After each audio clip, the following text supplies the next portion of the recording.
Assalamualaikum warahmatullahi wabarakatuh. Halo pemirsa dan pendengar, apa kabar Anda hari ini? Semoga dalam keadaan sehat selalu. Saat ini saya bersama dengan tim Fajar TV berada di kantor wilayah 6 Komisi Pengawasan Persaingan Usaha atau KPPU Makassar. Pemirsa dan pendengar, kami ingin membahas terkait dengan bagaimana peran KPPU dalam pengawasan persaingan usaha yang sehat untuk mewujudkan kesejahteraan ekonomi masyarakat. Untuk membahas hal ini lebih jauh, kami akan berbincang bersama Kepala Kantor Wilayah 6 KPPU Makassar, Pak Hilman Pujada. Assalamualaikum Pak. Waalaikumsalam warahmatullahi wabarakatuh. Apa kabar Pak hari ini? Alhamdulillah baik. Alhamdulillah sehat ya Pak ya. Di segmen awal ini Pak, kami ingin memberikan edukasi nih Pak seputar terkait dengan peran dan juga fungsi KPPU Kota Makassar sendiri sebagai dalam mengawasi begitu persaingan usaha khususnya di wilayah 6. Bisa dijelaskan terlebih dahulu Pak seperti apa? Oke, terima kasih. Jadi kurang lebih fungsi dari KPPU itu salah satunya adalah menjaga iklim usaha yang kondusif. Nah, bagaimana menjaga iklim usaha yang kondusif itu? Kalau kami analogikan, kita seperti sedang beternak ikan. Jadi kalau kita sedang beternak ikan itu, yang perlu kita jaga adalah ekosistem dari kolam itu sendiri. Jadi yang pertama tentunya sumber air juga harus kita jaga agar ikan juga bisa sehat. Ikan ini kita asumsikan pelaku usaha bisa sehat dengan sumber air yang baik, yaitu dari regulasi-regulasi pemerintah yang pro terhadap persaingan, tidak menghambat persaingan dan lain-lain. Itu fungsi yang pertama. Jadi terhadap regulasi-regulasi pemerintah, KPPU bisa memberikan saran pertimbangan kepada regulasi tersebut agar pro persaingan. Kemudian yang kedua, fungsi kita yaitu terkait dengan penegakan hukum. Jadi biasanya di dalam kolam itu kan ada ikan yang ganas, yang memangsa ikan yang lain. Terhadap ikan-ikan yang seperti ini, KPPU punya tools yang kedua, yaitu tools tentang penegakan hukum. Jadi kita bisa memberikan treatment lah, baik itu bentuknya sanksi, denda, dan lain-lain. Nah, yang fungsi KPPU yang ketiga yaitu terkait dengan merger control. Jadi pengawasan penggabungan atau peleburan perusahaan. Ini menjadi domain dari KPPU. Kemudian yang keempat, ini tugas KPPU yang baru, yaitu dari Undang-Undang UMKM, yaitu kita mengawasi pelaksanaan kemitraan. Nah, kemitraan ini apa? Adalah kemitraan antara usaha besar dengan usaha kecil. Jadi di situ jangan ada eksploitasi dari usaha besar saat mereka melakukan kemitraan dengan usaha kecil, mereka mengeksploitasi usaha kecil atau mengkooptasi usaha kecil, mengambil alih, menguasai. Nah, jadi konsep yang kemitraan ini, pengawasan kemitraan ini lebih kepada bentuk perlindungan negara terhadap usaha kecil. Jadi betul-betul menjaga ekosistem dan sekaligus menjadi wasit begitu ya Pak ya dalam persaingan usaha. Saya ingin menanyakan juga Pak terkait dengan pengawasan dalam pengadaan barang dan jasa untuk pemerintah. Proses tender itu apakah juga menjadi bagian dari pengawasan KPPU atau seperti apa Pak? Oke. Pengawasan terkait dengan pengadaan barang dan jasa pemerintah khususnya, ini ada pasalnya di Undang-Undang Nomor 5 Tahun 99, yaitu di pasal 22, yaitu larangan persekongkolan dalam tender. Jadi di mana bunyi pasalnya ada pelaku usaha dilarang bersekongkol dengan pihak lain untuk mengatur dan atau memenangkan peserta tender tertentu. Jadi tender ini jangan diatur-atur. Nah, kalau kita sering temukan pengaturannya itu bisa bersifat vertikal, juga bersifat horizontal. Seperti apa kalau horizontal? Nah, kalau horizontal ini adalah pengaturannya antar para peserta tender. Kalau mungkin dulu dikenal adanya arisan tender. Jadi kayak tender arisan tahun ini siapa, paket yang mana siapa, paket bagi-bagi itu. Nah, kemudian yang kita kenal juga yang kedua adalah adanya persekongkolan secara vertikal. Yaitu ada peran serta Pokja, baik Pokja, PPK dan atau pejabat atau dari Bohir. Dan ini kalau yang vertikal ini memang biasanya merupakan indikasi awal adanya tindak pidana korupsi. Arahnya ke sana biasanya, ada gratifikasi kah atau ada suap dan lain-lain.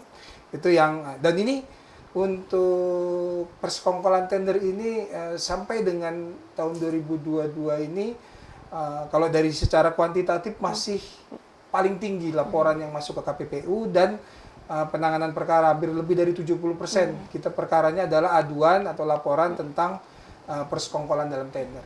Jadi potensi penyimpangan dalam proses pengadaan tender tadi juga potensinya cukup besar begitu ya Pak ya. Nah, ada satu tender yang saat ini akan berjalan di Kota Makassar terkait dengan Stadion Matoaging. Apakah KPPU juga akan sudah mengambil peran terkait dengan pengadaan stadion? Nah, kalau KPPU posisinya adalah nanti di pos tender. Jadi setelah tender selesai. Jadi setelah proses kan tender ada perencanaan, ada pelaksanaan tender, pelaksanaan proses pemilihan, kemudian pelaksanaan kontraknya. Nah ini KPPU ini setelah proses pemilihan ini selesai. Jadi saat ada pemenang, karena tadi unsur pasalnya tadi kan pasal 22 itu menentukan pemenang. Jadi memang ada pemenang dulu, baru apakah pemenang ini adalah hasil dari kompetisi atau hasil dari persekongkolan. Nah, dari situ. Dan memang kalau KPPU ada dua. Kami punya kewenangan. Yang pertama adalah menerima laporan dari masyarakat. Jadi masyarakat bisa melapor ke KPPU untuk jika terjadi dugaan persekongkolan atau apapun. Dan yang kedua KPPU bisa inisiatif. Jadi ada dua kewenangan yang kami miliki. Nah, kalau terkait dengan yang di Matoangin, kami tentunya mengikuti lah pemberitaan yang ada di media massa. Tentunya kami terus stay tune untuk itu. Tentunya kalau kami harap sih masing-masing pihak di dalam proses pengadaan barang dan jasa ini melaksanakan sesuai dengan tugas fungsinya masing-masing dan sesuai dengan aturan. Baik, untuk sektor persaingan usaha sendiri Pak, terkait dengan pelaporan masyarakat, apa-apa saja syarat yang bisa dikumpulkan untuk kemudian diajukan begitu ke KPPU?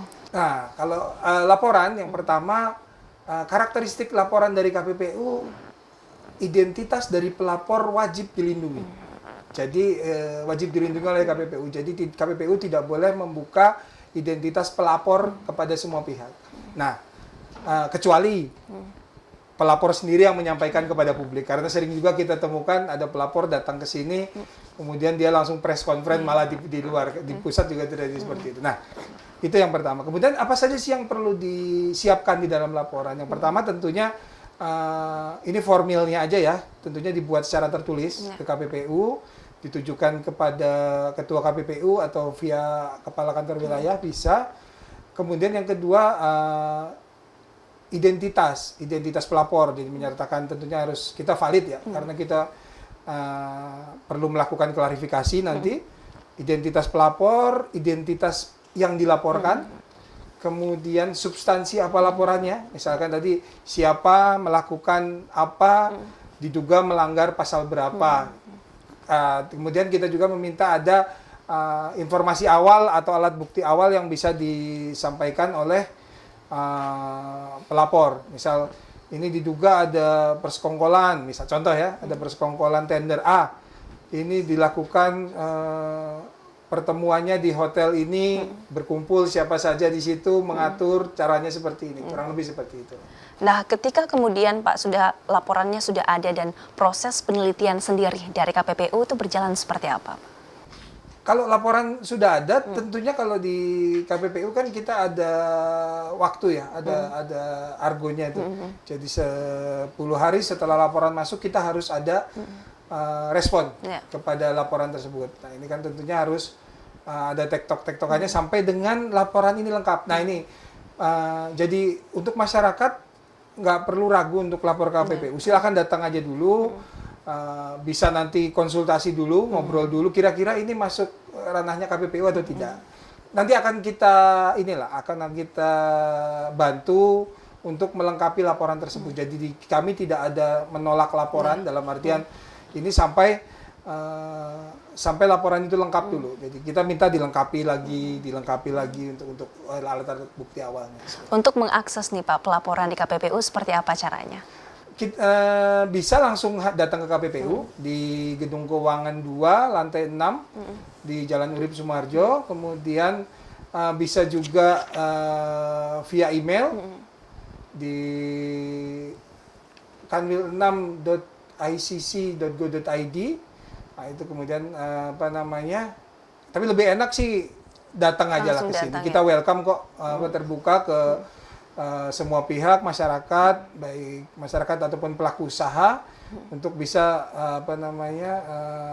menyampaikan permasalahan atau unek-uneknya. Dan lagi-lagi untuk bisa mewujudkan persaingan usaha yang sehat begitu, khususnya di wilayah Indonesia bagian timur. Kita harus jeda terlebih dahulu ya Pak. Kami akan lanjutkan pemirsa dan pendengar di segmen selanjutnya. Kita akan membahas seperti apa sih pencegahan dan juga penindakan terhadap para pelaku dalam monopoli usaha. Kita akan lanjutkan usai jeda berikut ini.